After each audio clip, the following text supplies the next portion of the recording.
നമ്മൾ എല്ലാവരും മനുഷ്യന്മാരാണ്. നമ്മളാരും ആഗ്രഹിച്ച സ്ഥലത്ത് ആഗ്രഹിച്ച ആളുടെ മാതാപിതാക്കളായി നമ്മളിഷ്ടപ്പെട്ട നാട്ടിൽ ഒരു സ്ഥലത്ത് നമ്മൾ ആഗ്രഹിച്ച് ജനിച്ചവരല്ല നമ്മളാരും. എവിടെ എങ്ങനെ ആരുടെ മകനായി ജനിക്കണമെന്ന് നമ്മൾ തീരുമാനിച്ചതല്ല. നമ്മളൊന്നുമല്ലാതെയായിരുന്ന ഒരു കാലഘട്ടം നമുക്ക് കഴിഞ്ഞു പോയിട്ടുണ്ട്. ഇപ്പോൾ 43 വയസ്സുള്ള എന്നെ സംബന്ധിച്ചിടത്തോളം 43 വർഷങ്ങൾക്ക് മുമ്പ് ഞാൻ എവിടെയായിരുന്നു എന്ന ചോദ്യം, ഞാനൊന്നുമല്ലാതിരുന്നു, ഞാൻ ആരുമായിരുന്നില്ല. മാതാവിൻ്റെയും പിതാവിൻ്റെയും ബീജങ്ങൾ ചേർന്ന് 2 കോശമായി, 4 കോശമായി, 8 കോശമായി, 16 കോശങ്ങൾ, 32 കോശമായി, പിന്നെ ചെറിയ കയ്യും കാലും അവയവങ്ങളൊക്കെ വെച്ച് മാതാവിൻ്റെ ഉദരത്തിൽ ആ രക്തത്തിൽ നിന്ന് ഓക്സിജൻ സ്വീകരിച്ച് ഒരു ഘട്ടം വരെ ആ രക്തത്തിലെ പോഷക ഘടകങ്ങൾ സ്വീകരിച്ച് ഒരു പ്രത്യേക അവസ്ഥ എത്തിയപ്പോൾ അള്ളാഹു എനിക്ക് റൂഹ് നൽകി. അങ്ങനെ ഒരു പ്രത്യേക വളർച്ചയുടെ ഒരു ഘട്ടം എത്തിയപ്പോൾ ഞാൻ ഗർഭാശയത്തിൽ നിന്ന് പുറത്തേക്ക് വന്നു. അതേവരെ ഞാൻ ശ്വസിച്ചിരുന്ന, ഞാൻ സ്വീകരിച്ചിരുന്ന രക്തത്തിലൂടെ സ്വീകരിച്ച ഓക്സിജൻ പുറത്തു വന്നപ്പോൾ ഞാൻ വായുവിൽ നിന്ന് സ്വീകരിക്കാൻ തുടങ്ങി. ഒന്നുമല്ലാതെ ഒന്നുമറിയാത്ത ഞാൻ വർഷങ്ങൾ കൊണ്ടാണ് ഞാനായി മാറിയത്. ഇനിയും എനിക്കൊരു ഘട്ടം വരാനുണ്ട്. അള്ളാഹു ആയുസ് നൽകിയാൽ, ഒരു ദീർഘമായ ആയുസ് റബ്ബെനിക്ക് നൽകിയാൽ, ആഫിയത്ത് എനിക്ക് നൽകിയാൽ, എല്ലാം കഴിഞ്ഞ് വാർദ്ധക്യത്തിൻ്റെ ഒരവസ്ഥയിലേക്ക് ഞാൻ തിരിച്ചു പോകും. നമ്മളെ കുട്ടി പാമ്പേഴ്സ് ഇപ്പോഴും കെട്ടുമെന്ന് പറയുമ്പോൾ ചിലപ്പോൾ ഒരു വിഷമയിക്കാരാണ്. ഞങ്ങളെ കുട്ടി ഇപ്പോഴും പാമ്പേഴ്സ് കെട്ടുമെന്ന് ചോദിക്കും ചിലപ്പോൾ വിരുന്നൊക്കെ വന്ന ആൾക്കാർ. എൻ്റെ കുട്ടിയൊക്കെ ഇപ്പോൾ മൂത്രമൊഴിക്കാൻ പറയുമ്പോൾ ഞാൻ പാമ്പേഴ്സ് കെട്ടലില്ല അറിയും. അപ്പോൾ നമുക്കൊരു വിഷമമാണ്. അതായത് മൂത്രമൊഴിക്കണമെന്ന് പറയുന്ന, അങ്ങനെ പറയാത്തൊരു ഘട്ടം നമുക്കുണ്ടായിരുന്നു. പിന്നെ നമ്മൾ അത് പറയുന്നൊരു ഘട്ടത്തിലേക്ക് എത്തി. ഇനിയും നമ്മൾ വാർദ്ധക്യത്തിൻ്റെ മറ്റൊരവസ്ഥയിലേക്കെത്തും. പുറത്തിറങ്ങിയാൽ വീട്ടിലേക്കുള്ള വഴി അറിയാത്തൊരു ഘട്ടം, നടന്നു പോകാൻ കഴിയാതെ വീൽ ചെയറിലാകുന്ന ഒരു ഘട്ടം, ഒരു ഷർട്ട് ഇട്ടാൽ അതിൻ്റെ ബട്ടൺസ് കൃത്യമായി ധരിക്കാൻ പറ്റാത്തൊരവസ്ഥയിലേക്ക്, മലമൂത്ര വിസർജനം നമുക്ക് നിയന്ത്രിക്കാൻ സാധ്യമല്ലാത്ത ഒരു ഘട്ടത്തിലേക്ക്, വീടേതാണ്, മക്കളാരാണ് എന്ന് നോക്കിയാൽ തിരിച്ചറിയാത്ത ഒരു നിസ്സഹായാവസ്ഥയിലേക്ക് നമ്മൾ തിരിച്ചും വിളിക്കപ്പെടുന്ന ഒരു വാർദ്ധക്യത്തിൻ്റെ ഘട്ടത്തിലേക്ക് നമ്മൾ മടക്കപ്പെടും. അത് തീർച്ചയാണ്. ഈ ഒരു കാലഘട്ടത്തിൻ്റെ ഇടക്ക് നമ്മൾ ഒന്നുമല്ലാതെ വന്ന നമ്മൾ എന്തൊക്കെയോ ആയി. ഇനി വീണ്ടും ഒന്നുമല്ലാതാകുന്ന ഒരു ഘട്ടത്തിനിടക്ക് ഒരു ചെറിയ ആയുസ്സിൽ എന്തിനാണ് സഹോദരങ്ങളെ ഈ അള്ളാഹു നമ്മളെ ഈ ഭൂമിയിലേക്ക് നിയോഗിച്ചത് എന്ന ജീവിതത്തിൻ്റെ ഏറ്റവും ശരിയായ ഉദ്ദേശ ലക്ഷ്യം എന്താണെന്ന് മനസ്സിലാക്കുന്നിടത്ത് നമ്മൾ വിജയിച്ചിട്ടുണ്ടോ ഇല്ലേ എന്ന് നമ്മൾ ചിന്തിക്കേണ്ട ഒരു സുപ്രധാനമായ ഒരു ഘട്ടത്തിലൂടെയാണ് നമ്മൾ കടന്നുപോയിക്കൊണ്ടിരിക്കുന്നത്. വളരെ ചെറിയ നിസ്സാരമായ ഒരു അസുഖങ്ങൾ കൊണ്ട് നമ്മൾ ഏറ്റവും വലിയ നിസ്സഹായനായിത്തീരുന്ന അവസ്ഥ നമ്മളെ മുമ്പിൽ നമ്മൾ കാണുകയാണ്. ഒരു ചെറിയ രക്തക്കുഴൽ, തലച്ചോറിലേക്കുള്ള രക്തക്കുഴൽ ചെറിയൊരു ബ്ലോക്ക് വരുമ്പം കൈകാലുകൾ ചലിപ്പിക്കാൻ പറ്റണില്ല, സംസാരിക്കാൻ പറ്റില്ല. ഒരു ഭാഗം കുഴഞ്ഞ ആളുകൾ വലത് ഭാഗം കുഴഞ്ഞു കഴിഞ്ഞാൽ സംസാരശേഷി പോവും. നമുക്ക് പറയാൻ കിട്ടൂല, എന്തൊക്കെയോ പറയണമെന്നുണ്ട്, പക്ഷെ പറയാൻ കഴിയില്ല.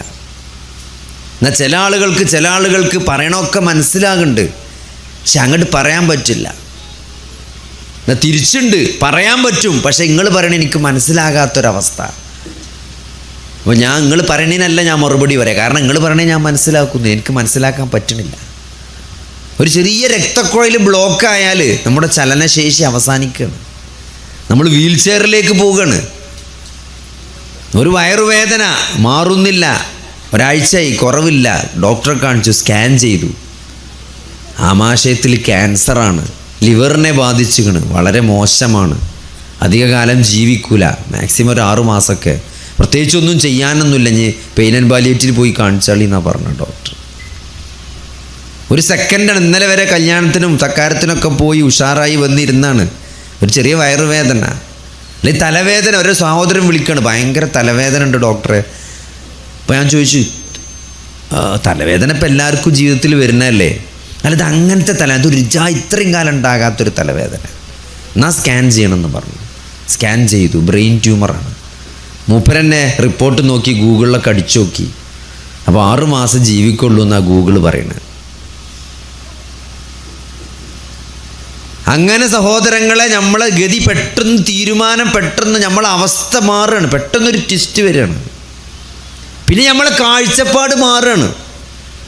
അതേവരെ നിസ്കരിച്ചാൽ, സുന്നത്തൊന്നും മര്യാദയ്ക്ക് നിസ്കരിച്ചാൽ നേരമില്ലാത്ത ആൾ ഇപ്പോൾ സുന്നത്ത് നിസ്കരിച്ചാൽ അമ്മയ്ക്ക് ഓതുന്നു, ഫാത്തി ഓതിയിട്ട് കുല്ലല്ലാഹു, മറ്റേ വെറും കുല്ലല്ലാഹുവിൻ്റെ ആളേന്ന്. ഇപ്പോൾ ക്യാൻസറാണ്, ഞാൻ 6 മാസം ജീവിക്കൂല പറഞ്ഞപ്പോൾ സുന്നത്ത് നിസ്കാരമൊക്കെ എന്താണ്, ഫാത്തി ഓതിയിട്ട് അമ്മ യാസീനൊക്കെയാണ് പോകുന്നത്, സുജൂദൊന്നും നീച്ചണില്ല. എന്തേ സഹോദരങ്ങളെ? തിരിച്ചറിവുണ്ടായി. ഈ ലോകം ഇതല്ല ജീവിതം എന്ന തിരിച്ചറിയാണ്. അങ്ങനെയൊക്കെ എല്ലാവർക്കും ഒരു തിരിച്ചറിവ് വരും. ഇവിടുന്ന് പോണതിൻ്റെ മുമ്പ് എല്ലാവർക്കും വരും. റൂഹ് തൊണ്ടക്കുഴിയിൽ എത്തുന്നതിന് മുമ്പ്, ആ എത്തുന്ന അവസരത്തിലെങ്കിലും എല്ലാവരും തിരിച്ചറിയും, ഞാൻ എൻ്റെ ജീവിതം പാഴാക്കിയിട്ടോ, ഇനി ഒരു തിരിച്ചു വരവില്ലാത്ത ഒരു ജീവിതത്തിലേക്ക് നമ്മൾ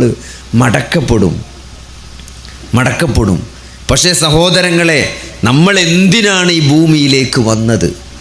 എന്തിനാണ് അള്ളാഹു നമ്മളെ ഇവിടെ നിയോഗിച്ചത്? വമാ ഖലഖ്തുൽ ജിന്ന വൽ ഇൻസ ഇല്ലാ ലിയഅ്ബുദൂനി എന്ന് സൂറത്തു ദാരിയാത്തിൽ അള്ളാഹു നമ്മളെ പഠിപ്പിക്കുകയാണ്. മഹാനായ റഈസുൽ മുഫസ്സിരിൻ ഇബ്നു അബ്ബാസ് റളിയല്ലാഹു അൻഹു അതിന് തഫ്സീർ പറയുന്നുണ്ട്. ഇല്ലാ ലിയഅ്ബുദൂനി ഇല്ലാ ലിയുവഹിദൂനി, അല്ലാഹുവിനെ ഏകനാക്കാൻ, ആരാധനയിൽ അല്ലാഹുവിനെ ഏകനാക്കാൻ വേണ്ടി മാത്രമാണ് ജിന്നിനെയും മനുഷ്യനെയും ഞാൻ സൃഷ്ടിച്ചത്. സഹോദരങ്ങളെ, ജീവിതത്തിൻ്റെ വലിയൊരു ലക്ഷ്യം നമ്മൾ തിരിച്ചറിയണം. നമ്മളിവിടെ ഒരു യാത്രക്കാരനെ പോലെ ജീവിക്കണമെന്നാണ്. നമ്മളൊരു യാത്രക്കാരനാണ് ഇവിടെ. നമ്മളെ ലക്ഷ്യം ഇതല്ല. നമ്മൾ പരലോകത്ത് രക്ഷപ്പെടാനുള്ള വിഭവങ്ങൾ സമാഹരിക്കാൻ വേണ്ടി വന്ന ഒരു താൽക്കാലിക കേന്ദ്രമാണിത്. ആ ഒരു ബോധം സഹോദരങ്ങളെ ജീവിതത്തിൽ ഉടനീളം ഉണ്ടാകണം. അത് സഹാബത്തിനുണ്ടായിരുന്നു. നബി സല്ലല്ലാഹു അലൈഹി വസല്ലമയുടെ കൂടെ ജീവിച്ച സഹാബികൾക്കതുണ്ടായിരുന്നു. നമുക്കതിങ്ങനെ കേൾക്കുമ്പോൾ ഉണ്ടാവും, പരിയിലെത്തിക്കഴിഞ്ഞാൽ നമ്മളെ ഇന്ന് തെറ്റിപ്പോവും, മറന്നുപോകും. അതുകൊണ്ട് സഹോദരങ്ങളെ, എപ്പം വേണമെങ്കിലും ഒരു ട്വിസ്റ്റ് വരാം. നമ്മൾ നിസ്സഹായനായി മാറുന്ന ഒരവസ്ഥയിലേക്ക് നമ്മൾ മാറും. അതിനു മുമ്പായി നമ്മൾ ജീവിതത്തിൽ കൈവരിക്കേണ്ട ചില കാര്യങ്ങളുണ്ട്. അത് തിരിച്ചറിയാം. അപ്പം എൻ്റെ ഒരു കൂടെ പഠിച്ച ഒരാൾ 10ാം ക്ലാസ്സിൽ ഒരു ദിവസം എന്നെ രാവിലെ വിളിച്ചിട്ട് പറഞ്ഞു, മമ്മൂട്ടി നടക്കാൻ ഭയങ്കര പ്രയാസം. ഇന്ന് രാവിലെ നെയ്ച്ചപ്പോഴാണ്, ഇതുവരെ എന്നാലും ഇന്നൊരു കുഴപ്പമുണ്ടായിരുന്നില്ല. ഞാൻ ചോദിച്ചു എവിടെ വെച്ചു? ഞാനിങ്ങനെ ആസ്പത്രി കാഷ്വാലിറ്റി കാണിച്ച് ഇവിടെ ഇഞ്ചക്ഷൻ വെച്ച് കിടക്കുകയാണ്. അപ്പം എന്താ ഡോക്ടർ പറഞ്ഞു ചോദിച്ചു. അപ്പോൾ ഡോക്ടർ സൂചി അടിച്ച് നോക്കുക, ശരിയാകുമോ നോക്കുക എന്നാണ് പറഞ്ഞത്. അപ്പം ഞാൻ പറഞ്ഞു 42 വയസ്സായ ഒരാൾ രാവിലെ നീച്ചാൻ നടക്കാൻ പറ്റണില്ല അറിയുമ്പം ബലല്ല എന്നാണ് പറയണത്. അല്ല, അതൊക്കെ മുട്ടുവേദനയായിട്ടല്ല, കാലിന് കുഴച്ചിൽ. അതങ്ങനെ ഇഞ്ചക്ഷൻ പഠിച്ച് കാഷ്വാലിറ്റി കിടക്കേണ്ട കാര്യമല്ല, കുറച്ചും കൂടി സീരിയസ് ആയ വിഷയമാണ്. ഈ പെട്ടെന്ന് ഇങ്ങോട്ട് വാന്ന് പറഞ്ഞത്. അങ്ങനെ ഞാൻ വന്ന് ഡോക്ടർ നോക്കുമ്പോൾ വന്ന് കോവിഡിൻ്റെ സമയം, എല്ലായിടത്തും കോവിഡാണ്. ഇപ്പോൾ ചെറിയ ശ്വാസം മുട്ടലുണ്ട്, ഓക്സിജനൊക്കെ കുറവാണ്. അപ്പോൾ പിന്നെ കോവിഡാണെന്ന് പറഞ്ഞു. പക്ഷേ ടെസ്റ്റൊക്കെ നെഗറ്റീവ്. സ്കാൻ ചെയ്തു, ശ്വാസകോശത്തിൽ മൊത്തം കോവിഡ് പോലെയാണ്. കോവിഡ് ICUയിലേക്ക് മാറ്റി. പിന്നെ രക്തക്കുറവുണ്ട്. ബാക്കി ടെസ്റ്റൊക്കെ ചെയ്ത അവസാനം ലുക്കീമിയാണെന്നാണ് കണ്ടു. ലുക്കീമിയ ശ്വാസകോശത്തെ ബാധിച്ചാണ്, വളരെ ടെർമിനൽ ലാസ്റ്റ് സ്റ്റേജാണ്. ശ്വാസം കിട്ടണില്ല, വെന്റിലേറ്റർക്ക് മാറ്റി. എത്ര ദിവസം വെന്റിലേറ്റർ കിടക്കുന്നു ഒരു നിശ്ചയമില്ല. വെന്റിലേറ്ററിൽ നിന്ന് എടുക്കാനും പറ്റണില്ല, കാരണം അപ്പോൾ തന്നെ ശ്വാസം മുട്ടി പ്രയാസപ്പെടുക. വെച്ചതുകൊണ്ട് എത്ര കാലം ജീവിക്കാൻ ഒരു ചികിത്സയൊന്നുമില്ല. ലുക്കീമിയ ശ്വാസകോശത്തെ ബാധിക്കുന്ന സ്റ്റേജിൽ ബ്ലഡ് ക്യാൻസർ കണ്ടുപിടിച്ച് പറഞ്ഞാൽ ലോകത്ത് ഇതേവരെ ആരും രക്ഷപ്പെട്ടിട്ടില്ല, അതിന് ചികിത്സയില്ല. മരിച്ചെന്ന് ഉറപ്പാണ്. പക്ഷെ വെൻറ്റിലേറ്റർ ഇങ്ങനെ എത്ര ദിവസം വെച്ചാൽ വെക്കുക. അപ്പോൾ ഓൻ്റെ മൂത്താപ്പ വന്നിട്ട് പിന്നെ മരുന്നൊക്കെ കുറക്കാൻ പറഞ്ഞു, ഡോസൊക്കെ കുറക്കാൻ പറഞ്ഞു. ഡോസൊക്കെ കുറച്ചിട്ട് ഓനോട് പറഞ്ഞു, നോക്കാ എൻ്റെ സമയം കഴിഞ്ഞിരിക്കണ്, ഇനി ദുനിയാവിലധികം സമയമല്ല, വളരെ സീരിയസ് ആണെന്നാണ് ഡോക്ടർമാർ പറയണത്. അതുകൊണ്ട് ഈമാൻ ഉറപ്പിച്ച് കിടന്നോ. അപ്പോൾ ഇങ്ങനെ കൈകൊണ്ട് ആംഗ്യം കാട്ടിയൊരു പേനയും പേപ്പറും കൊണ്ടുവരാൻ പറഞ്ഞു. പേനയും പേപ്പറും കൊണ്ടുവന്ന് അതിലെഴുതി ഉമ്മാൻ്റെ ഖബറിൻ്റെ അടുത്ത് തന്നെ മറവ് ചെയ്യണം. മരുന്നൊക്കെ നിർത്തി വെൻറ്റിലേറ്റർ മാറ്റി 1/2 മണിക്കൂർ കൊണ്ട് ആൾ മരിച്ചു. ഇത് നമ്മുടെ സഹോദരന് സംഭവിച്ചതാണ്. അള്ളാഹു അദ്ദേഹത്തിന് പുറത്തു കൊടുക്കട്ടെ, ഉന്നതമായ സ്വർഗം നൽകി അള്ളാഹു അനുഗ്രഹിക്കുമാറാട്ടെ. ഇതൊക്കെ നാളെ നമുക്കും വരാം. അപ്പോൾ സഹോദരങ്ങളെ, നമ്മൾ എപ്പോൾ ഈ ഭൂമിയിൽ നിന്ന് യാത്ര പറയേണ്ടി വരുമെന്നത് ഒരാൾക്കും പറയാൻ പറ്റും. എങ്ങനെയാണ് നമ്മുടെ അവസാനം? പെരീ കിടന്ന് പെണ്ണുങ്ങളെ മടി കിടന്നിട്ടാണ് നമ്മൾ മരിക്കുക? അതല്ല, അത്രയും നമുക്ക് പ്രവചിക്കാൻ സാധിക്കാത്തതാണ്. അമേരിക്കയിലെ ഏറ്റവും പ്രസിദ്ധനായ ഒരു ക്യാൻസർ രോഗവിദഗ്ധൻ അദ്ദേഹത്തിൻ്റെ അനുഭവക്കുറിപ്പുകൾ എഴുതലുണ്ട്. നമ്മളെ വീക്ക് മാഗസിനിൽ പണ്ടൊരു ആർട്ടിക്കിൾ ഉണ്ട്. അപ്പോൾ അദ്ദേഹം അന്ന് അമേരിക്കയിലെ ഒരു പ്രശസ്തനായ ഹൃദയ ശസ്ത്രക്രിയാ വിദഗ്ധനായ ഒരു ഡോക്ടർ ഉണ്ടായിരുന്നു. അയാളൊരു ബുക്കിംഗ് കിട്ടണമെങ്കിൽ നമുക്ക് 6 മാസമൊക്കെ മുമ്പ് അപ്പോയിൻമെൻ്റ് എടുക്കണം. അത്രയും പ്രസിദ്ധനായ തിരക്ക് പിടിച്ചൊരു ഡോക്ടർ. അദ്ദേഹത്തിന് വളരെ ഒരു അപൂർവമായ ക്യാൻസർ വന്ന് മരണശയ്യയിൽ കിടക്കുന്ന ഒരവസ്ഥ അദ്ദേഹം വിവരിക്കുന്നുണ്ട്. ഭാര്യ ഒഴിവാക്കിപ്പോയി. കാരണം അവിടെ അങ്ങനെയാണ്, പ്രത്യേകിച്ച് മെച്ചല്ലെങ്കിൽ പിന്നെ ഒഴിവാക്കും. ആകെ ഉള്ളത് ഒരു അനിയനാണ്, അയാൾ ഓസ്ട്രേലിയയിലാണ്. അപ്പോൾ ഈ അനിയൻ ഡോക്ടറോട് മെയിൽ ചെയ്ത് ചോദിക്കണം എന്താ വെച്ചാൽ, ആകെ ഒരാഴ്ചത്തെ ലീവാണുള്ളത്, അപ്പോൾ വന്നാൽ മൂപ്പരെ കണ്ട് മൂപ്പരെ മരണാനന്തര കർമ്മങ്ങളും ചെയ്ത് ഒക്കെ കൂടി ഒരാഴ്ച കൊണ്ട് നടക്കുമെന്നാണ് ചോദിക്കണത്. ഓസ്ട്രേലിയയിൽ നിന്ന് ഇങ്ങോട്ട് വന്നിട്ട് കാണും വേണം, മരിച്ചും വേണം, മറയും വേണം, തിരിച്ചു പോവും വേണം.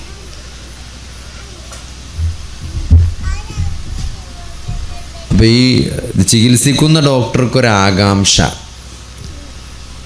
എന്തായിരിക്കും ഈ ഹോസ്പിറ്റലിലേക്ക് വിളിച്ചിട്ട് ഈ ഡോക്ടറെ ഒന്ന് കാണിക്കണമെന്ന് പറയുമ്പോൾ അവിടുന്ന് എന്താണ് പ്രതികരണം പറയാം. ഇപ്പോൾ ഫേമസ് ആയ ഒരു ഡോക്ടർ ബുക്കിംഗ് കിട്ടാൻ ഭയങ്കര പ്രയാസമാണ് ജീവിച്ച കാലത്ത്. ഇപ്പോൾ അയാൾ അസുഖമായിട്ട് അഡ്മിറ്റാണ്. അപ്പോൾ ആ ഹോസ്പിറ്റലിലേക്ക് വിളിച്ചിട്ട് ആ ഡോക്ടറെ ഒന്ന് കാണിക്കാൻ പറ്റുമോ എന്ന് ചോദിച്ചപ്പം ആ ഡോക്ടർ ഇപ്പോൾ ഇവിടെ ഇല്ല, അതിനേക്കാൾ നല്ലൊരു ഡോക്ടർ അതിന് പകരം ഇവിടെയുണ്ട് എന്നാ പറഞ്ഞത്. ഇതാണ് നമ്മൾ വിചാരിച്ചു നമ്മളില്ലെങ്കിൽ ഇവിടെ ഭയങ്കര പ്രശ്നക്കാരൻ, നമ്മളാണ് മരിച്ചാൽ നമ്മളെ കുട്ടികളും പെണ്ണുങ്ങളൊക്കെ കഷ്ടപ്പെടും. എല്ലാവരും അതാ വിചാരിച്ചാൽ ഞാൻ മരിച്ചാൽ പോലും ഞാൻ എന്താ കാട്ടുക. സഹോദരങ്ങൾ, എവിടെ ആര് മരിച്ചാലും നാളെയും കൊച്ചി എയർപോർട്ടിൽ വിമാനം ഇറങ്ങും. ഒരാൾ മരിച്ചാലും ഇവിടെ കൊച്ചിയിൽ വിമാനം ഇറങ്ങാതെക്കൂല.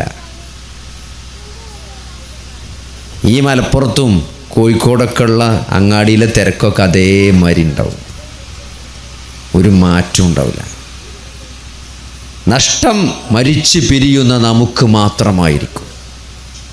നമ്മളെപ്പോഴും ആലോചിക്കേണ്ട, നമ്മൾ മരിച്ചാൽ ഓരെന്താ കാട്ടുക എന്നല്ല, നമ്മളെന്താ കാട്ടുക, നമ്മളവസ്ഥ എന്തായിക്കാരം. നമ്മുടെ കർമ്മരേഖ ക്ലോസ് ചെയ്യപ്പെടും. അതിക്ക് പിന്നൊരു 2 റക്അത്ത് സുന്നത്ത് നമസ്കാരം പോലും അതിലേക്ക് പിന്നെ കൂട്ടിച്ചേർക്കാൻ സാധ്യമല്ല സഹോദരങ്ങളെ, സാധ്യമല്ല. ജീവിതത്തിലെ ഓരോ സെക്കൻഡിൻ്റെയും വില നമ്മൾ മനസ്സിലാക്കും.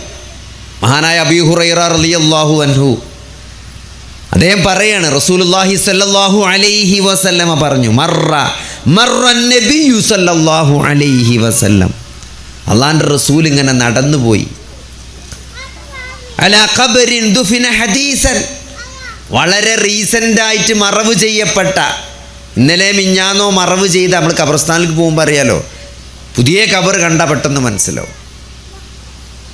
പുതുതായി മറവ് ചെയ്യപ്പെട്ട ഒരു ഖബറിനരികിലൂടെ അള്ളാഹിൻ്റെ റസൂൽ സല്ലല്ലാഹു അലൈഹി വസല്ലമ നടന്നുപോയി.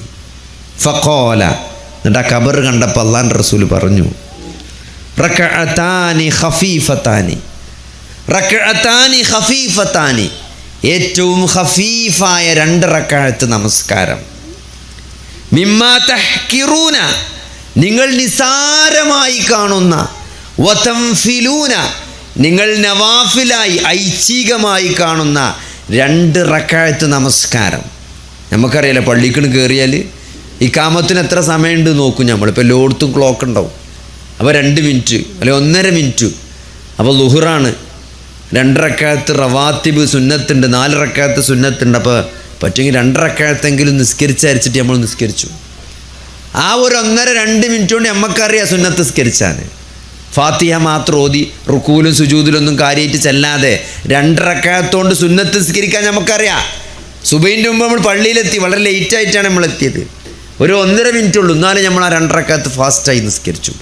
അങ്ങനെ നിസാരമായി നിങ്ങൾ നമസ്കരിക്കുന്ന 2 റക്അത്ത് നമസ്കാരം, യസീദുഹുമാ ഹാദാ ഫീ അമലിഹി, അത് വർദ്ധിപ്പിക്കാനാണ് ഈ ഖബറാളി ഇപ്പോൾ ആഗ്രഹിച്ചു കൊണ്ടിരിക്കുന്നത്. അയാൾക്ക് മനസ്സിലായി അതിൻ്റെ വില. സഹോദരങ്ങളെ, അള്ളാഹിൻ്റെ റസൂൽ നമ്മളോട് പറയണ എന്തിനാണ്? അബൂ ഹുറൈറ റളിയല്ലാഹു അൻഹു നമുക്ക് പറഞ്ഞു തരുന്ന എന്തിനാണ് സഹോദരങ്ങളെ? ആ മരിച്ച മനുഷ്യന് അതുകൊണ്ട് കാര്യമല്ല, നമുക്കാണത് പ്രയോജനപ്പെടുത്താനുള്ളത്. ആ 2 റക്അത്തിൻ്റെ പ്രാധാന്യം.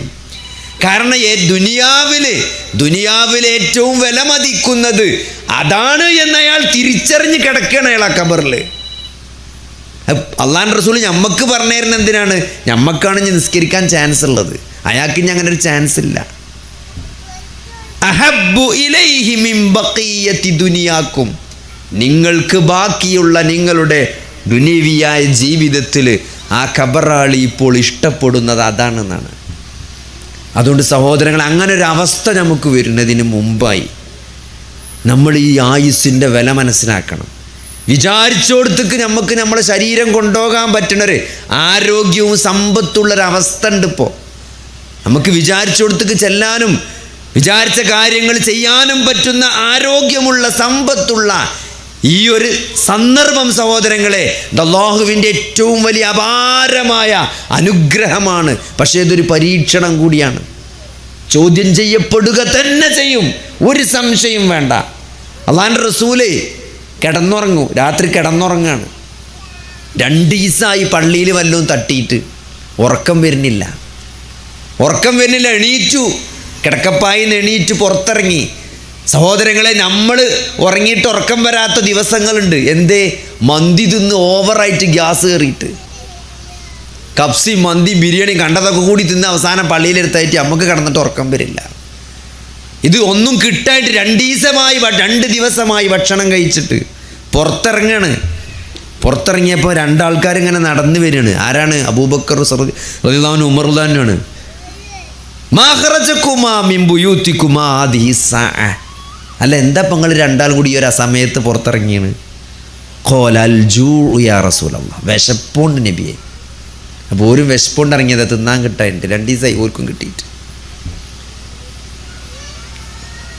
അപ്പോൾ അള്ളാഹിൻ്റെ റസൂൽ പറയാണ്, വഅന വല്ലദീ നഫ്സി ബിയദിഹി ലഅഖ്റജനി അല്ലദീ അഖ്റജകുമാ, നിങ്ങൾ 2 പേരെയും പുറത്തിറക്കി എന്താണോ അതുതന്നെയാണ് എന്നെയും പുറത്തിറക്കിയത്. എന്നിട്ട് 3 ആളും കൂടി അബൂ അയ്യൂബുൽ അൻസാരിൻ്റെ പെരയ്ക്ക് പോവുകയാണ് റളിയല്ലാഹു അൻഹു. അവിടെ എന്തെങ്കിലുമൊക്കെ തിന്നാൻ കിട്ടും. അങ്ങനെ അവിടുന്ന് നല്ല ആട്ടിറച്ചിയൊക്കെ കിട്ടി. അതൊക്കെ കഴിച്ചു കഴിഞ്ഞപ്പം ഉമർ റളിയല്ലാഹു അൻഹു നേരെ തിരിഞ്ഞ് അള്ളാഹിൻ്റെ റസൂൽ പറയാണ്, വല്ലദീ നഫ്സി ബിയദിഹി ലതുസ്അലുന്ന ആദിഹിൻ നഈമി യൗമൽ ഖിയാമ, ഈ ഒരു അനുഗ്രഹത്തെപ്പറ്റി നാളെ ഖിയാമത്ത് നാളിൽ തീർച്ചയായും ചോദ്യം ചെയ്യപ്പെടുക തന്നെ ചെയ്യും. 2 ദിവസം തിന്നാൻ കിട്ടാണ്ട്, കിടന്നിട്ട് ഉറക്കം വരാണ്ട് പുറത്തിറങ്ങിയിട്ട് ആരോ കൊടുത്ത ഒരു ഭക്ഷണം അത് ചോദ്യം ചെയ്യപ്പെടുമെന്ന്. ഇപ്പോൾ സഹോദരങ്ങളെ, നമ്മളെത്ര മന്തിയും കഫ്സിയും ബിരിയാണിയും ചോറും ചട്ടിച്ചോറും മന്തിച്ചോറും എന്തെല്ലാം ചോറൊക്കെ നമ്മൾ തിന്നാണ്, ഇതൊക്കെ ചോദ്യം ചെയ്യപ്പെടും. യാതൊരു സംശയം വേണ്ട. മഹ്ശറയിൽ കാലെടുത്തേക്കാൻ സമ്മതിക്കൂല എന്നാണ്. നൽകപ്പെട്ട ആയുസ് എങ്ങനെ ചെലവഴിച്ചു, യുവത്വം എങ്ങനെ ചെലവഴിച്ചു, ആരോഗ്യം എങ്ങനെ ചെലവഴിച്ചു, ഇതൊന്നും ചോദ്യം ചെയ്യപ്പെടാതെ അവിടുന്ന് അനങ്ങാൻ പറ്റൂല. അതുകൊണ്ട് സഹോദരങ്ങളെ, ഇത് ചോദ്യം ചെയ്യപ്പെടുന്ന ഒരു അനുഗ്രഹം കൂടിയാണ് ഈ ആയുസ്സും ഈ ആരോഗ്യവും ഈ സമ്പത്തുമെല്ലാം എന്ന് നമ്മൾ തിരിച്ചറിയണം. നമ്മൾ വെറുതെ കണ്ട് സൃഷ്ടിച്ച് വിട്ടതല്ല. നമ്മുടെ ജീവിതത്തിന് കൃത്യമായ ഒരു ലക്ഷ്യം അല്ലാഹു സുബ്ഹാനഹു വ തആല അമ്പിയാക്കന്മാരിലൂടെ നമ്മളെ പഠിപ്പിച്ചിട്ടുണ്ട്. അങ്ങനെ വെറുതെ ആടും പോത്തും കന്നുകാലികളെ പോലെ ജീവിച്ച് മരിക്കാനുള്ളതല്ല മനുഷ്യന് കൃത്യമായൊരു ലക്ഷ്യമുണ്ട് ജീവിതത്തിന്. അത് പഠിപ്പിക്കാനാണ് അമ്പിയാക്കന്മാർ വന്നത്.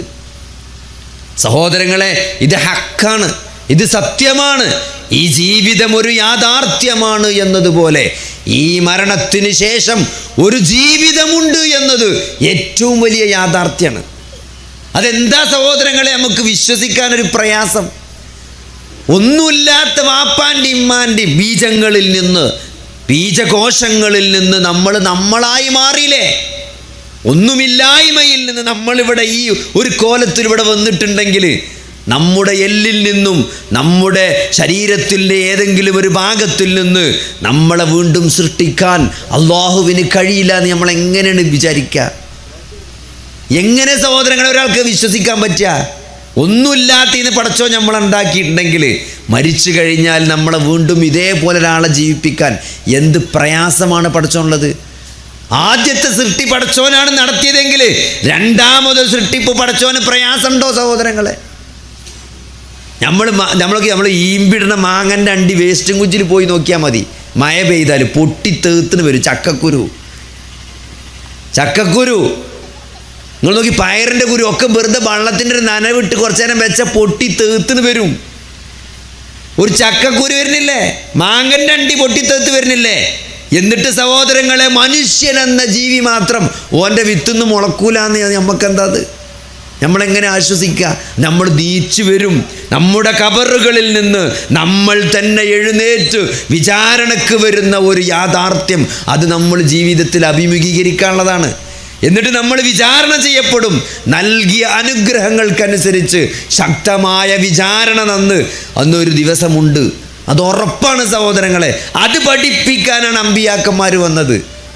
അല്ലാതെ ആകാശമുണ്ട്, ഭൂമിയുണ്ട്, ഇപ്പം രാത്രിയാണ്, പകലാണ്, ഇത് മൈക്കാണ്, ഇത് ഐഫോണാണെന്ന് പറയാം ഒരു നബി വരേണ്ട ആവശ്യമില്ല. ഇവിടെ മരണത്തിന് ശേഷം ജീവിതമുണ്ട്, മരണാനന്തര വിചാരണയുടെ ദിവസമുണ്ട്, ഈ ലോകം അവസാനിക്കുന്ന ഒരു നാളുണ്ട്, മലക്കുകളുണ്ട്, നന്മകൾ തിന്മകൾ രേഖപ്പെടുത്തപ്പെടുന്നുണ്ട്. മലക്കുകളിലുള്ള വിശ്വാസം, അങ്ങനത്തെ ഗൈബിയായ കാര്യങ്ങൾ പഠിപ്പിക്കാനാണ് പ്രവാചകന്മാർ അമ്പിയാക്കന്മാർ വന്നത്. 1,24,000 അമ്പിയാക്കന്മാർ വന്നിട്ടുണ്ട്. ആദ്യത്തെ പ്രവാചകനാണ് ആദിമ മനുഷ്യനായ ആദം അലൈഹിസ്സലാത്തു വസ്സലാം. അവസാനത്തെ പ്രവാചകനാണ് മുഹമ്മദ് നബി സല്ലല്ലാഹു അലൈഹി വസല്ലമ. ഇനി ഒരു നബി വരൂല എന്നാണ്. ഇനി ഒരു നബി വരാനല്ല, ഇനി ലോകം അവസാനിക്കാൻ മാത്രമേ ബാക്കിയുള്ളൂ. സഹോദരങ്ങൾ, ഇതൊന്നും വിശ്വാസങ്ങളില്ല, ഇതൊന്നും നമുക്ക് ഉറപ്പായിട്ടില്ല. ഇതൊന്നും നമുക്കിപ്പോഴും ഉറപ്പായിട്ടില്ലേ? മുഹമ്മദ് നബി എന്ന ഒരു പ്രവാചകൻ വന്നിട്ടുണ്ട് 1400 വർഷങ്ങൾക്ക് മുമ്പ്. അത് തമാശല്ല, കഥല്ല. രാമായണം പോലെ മഹാഭാരതം പോലെ ഏതെങ്കിലും ഐതിഹാസികമായ കഥകളിലെ കഥാപുരുഷനല്ല മുഹമ്മദ് നബി സല്ലല്ലാഹു അലൈഹി വസല്ലമ. ചരിത്രത്തിൽ ജീവിച്ച വ്യക്തിയാണ്. ചരിത്രത്തിൻ്റെ സാക്ഷ്യമുണ്ട്. നിങ്ങൾ നോക്കി, ഏതിലും ഏറ്റവും വലിയ തെളിവെന്താ? സാക്ഷി തന്നെയാണ്. സാക്ഷിയാണ് തെളിവ്. ഇവിടെ ആൾക്കാർ പറയും 6-ാം നൂറ്റാണ്ടിലെ ഏതോ പഴഞ്ചൻ കാര്യങ്ങളൊക്കെ, അല്ലെങ്കിൽ 6-ാം നൂറ്റാണ്ടിലെ കാര്യങ്ങളാണ് ഇവിടെ ഈ ആളുകൾ പറഞ്ഞുകൊണ്ടിരിക്കുന്നത്.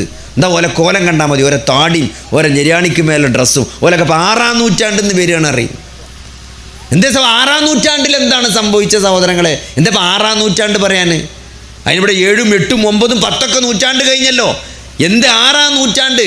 ഈ 7-ാം ഇവർ പറയുന്നത് 6-ാം നൂറ്റാണ്ട് പറഞ്ഞാൽ തെറ്റാണ്. 7-ാം നൂറ്റാണ്ടാണ് നബി സല്ലല്ലാഹു അലൈഹി വസല്ലം. അതിന് പ്രത്യേകതയുണ്ട് സഹോദരങ്ങളെ.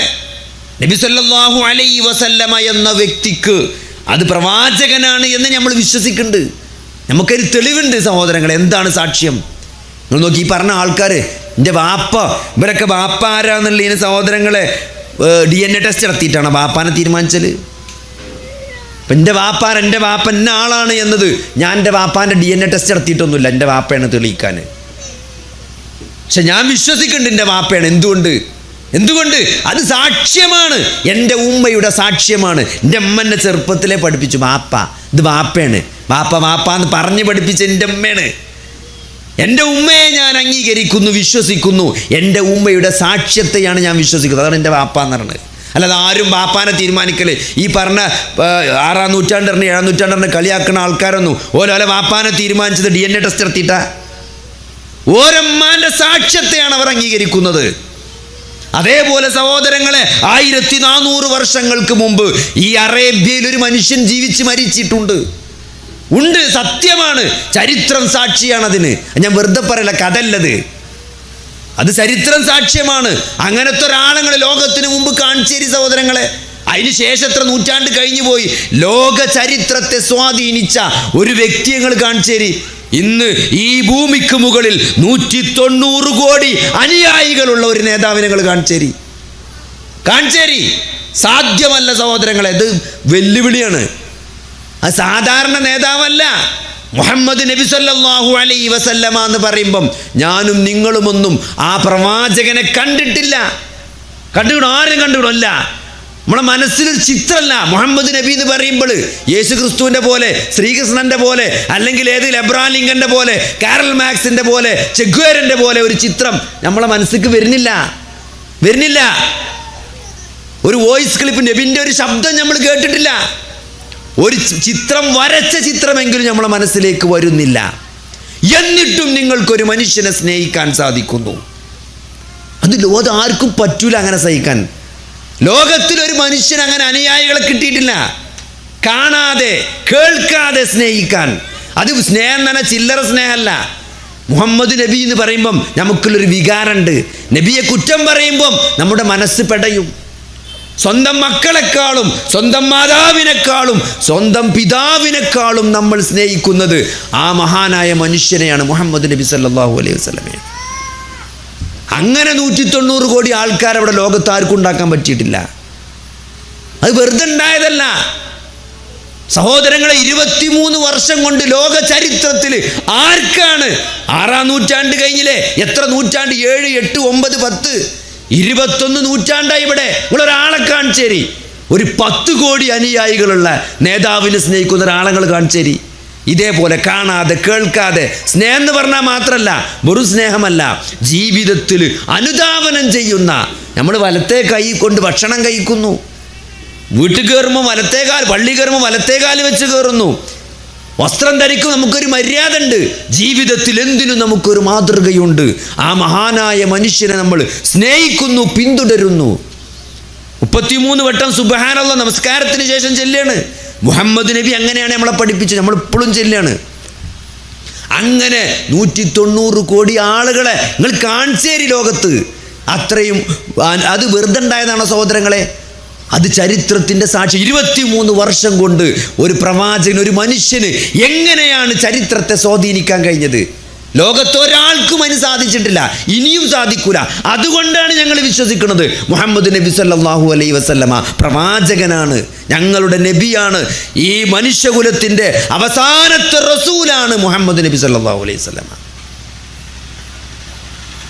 അതിന് ചരിത്രത്തിൻ്റെ നിങ്ങൾ മൈക്കൽ എച്ച് ഹാർട്ട് എന്ന് പറഞ്ഞാൽ ഞാനോ നിങ്ങളോ ഏതെങ്കിലും പള്ളിയിൽ ഉസ്താദ് പറഞ്ഞതല്ല. മൈക്കൽ എച്ച് ഹാർട്ട് എന്ന ജൂതനായ ചരിത്രകാരനാണ് പറയുന്നത്. ലോക ചരിത്രത്തെ ഏറ്റവും കൂടുതൽ സ്വാധീനിച്ചത് മുഹമ്മദ് നബിയേക്കാൾ മറ്റൊരാളുമല്ല എന്നാണ്. നമ്പർ 1 മുഹമ്മദ് നബിയാണെന്നാണ് പറഞ്ഞത്. കാരണം പറയുന്നുണ്ട് 23 വർഷം കൊണ്ട് ഒരു മാറ്റമുണ്ടാക്കാൻ. അത് മാത്രമല്ല, ആ മാറ്റം എപ്പോഴും നിലനിൽക്കുകയാണ്.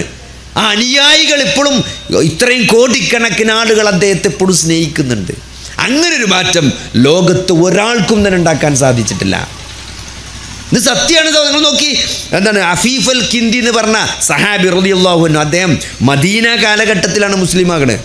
മദീന കാലഘട്ടത്തിൽ മുസ്ലിമായിട്ട് അദ്ദേഹം പറയാണ്, എനിക്ക് നബിനെ പണ്ട് കണ്ടൊരു ഓർമ്മ അദ്ദേഹം പറയാണ്. പണ്ട് നബിനെ കണ്ടൊരു ഓർമ്മ പറയാണ്. അതായത് കുറേ കൊല്ലങ്ങൾക്ക് മുമ്പ് ഞാൻ അബ്ബാസ് ബിൻ അബ്ദുൽ മുത്തലിബ് എന്ന് പറഞ്ഞാൽ നബിൻ്റെ എളാപ്പ, അദ്ദേഹം കച്ചവടത്തിൽ മൂപ്പരെ കൂട്ടുകാരനായിരുന്നു.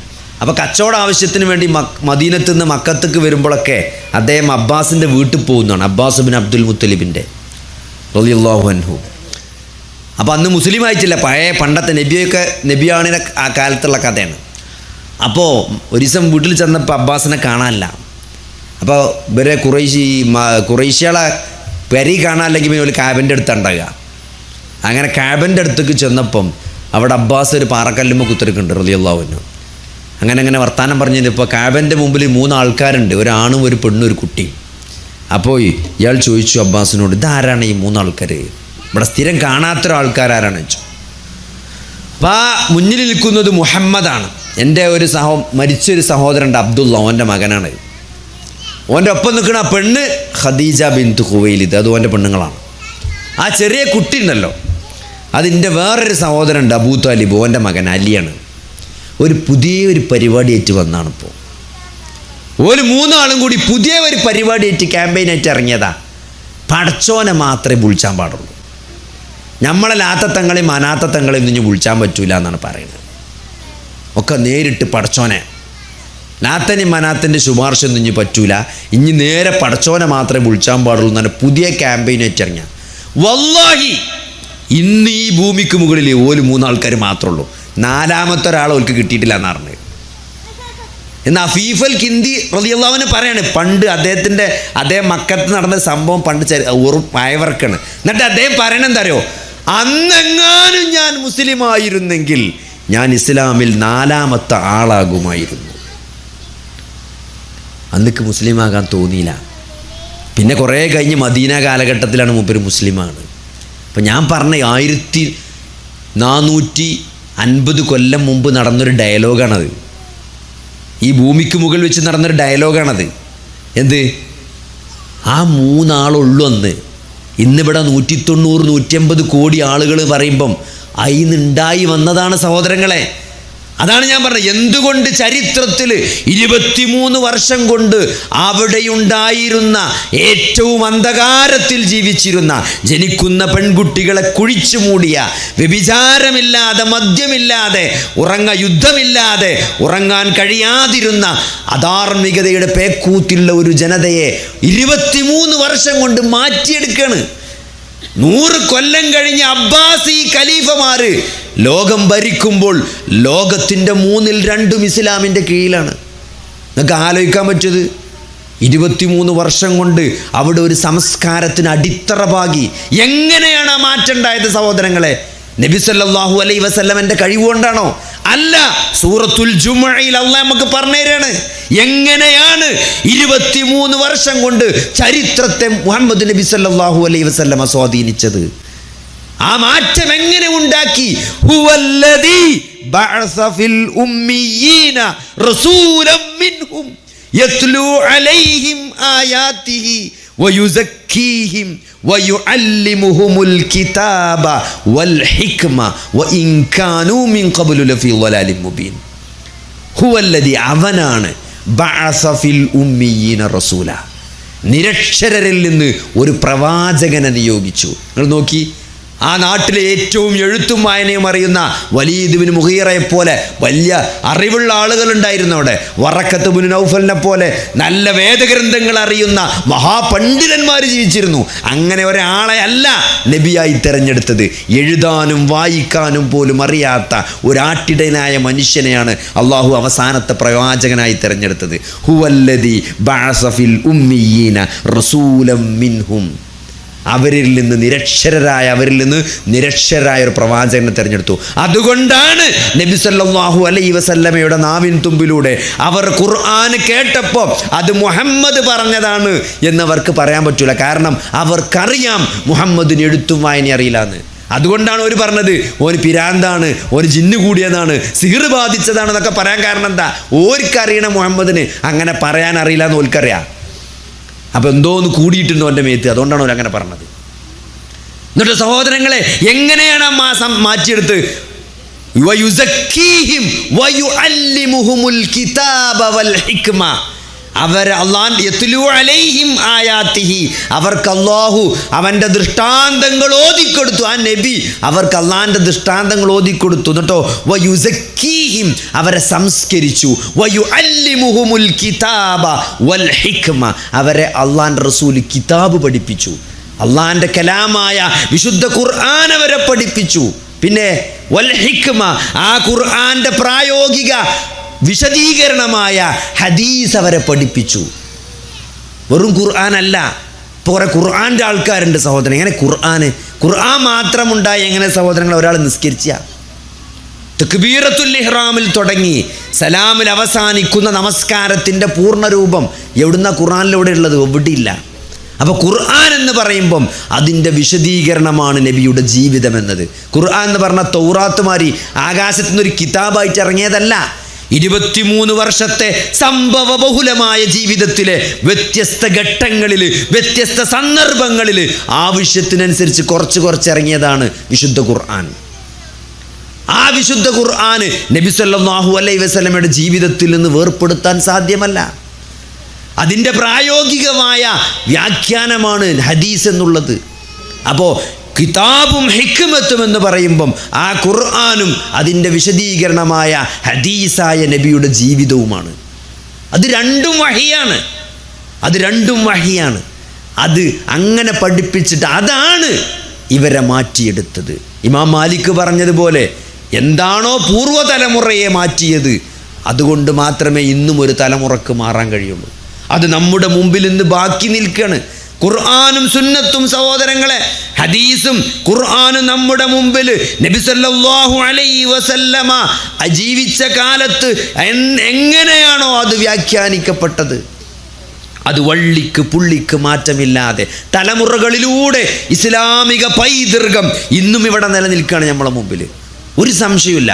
ലോക ചരിത്രത്തിൽ അങ്ങനെ രേഖപ്പെടുത്തപ്പെട്ട ജീവിതം മറ്റാരെങ്കിലും ഉണ്ടെങ്കിൽ കാണിച്ചേരി സഹോദരങ്ങളെ. അതുകൊണ്ടാണ് ഞങ്ങൾ വിശ്വസിക്കുന്നത് മുഹമ്മദ് നബി സല്ലല്ലാഹു അലൈഹി വസല്ലമ അവസാനത്തെ പ്രവാചകനാണെന്നുള്ളത്.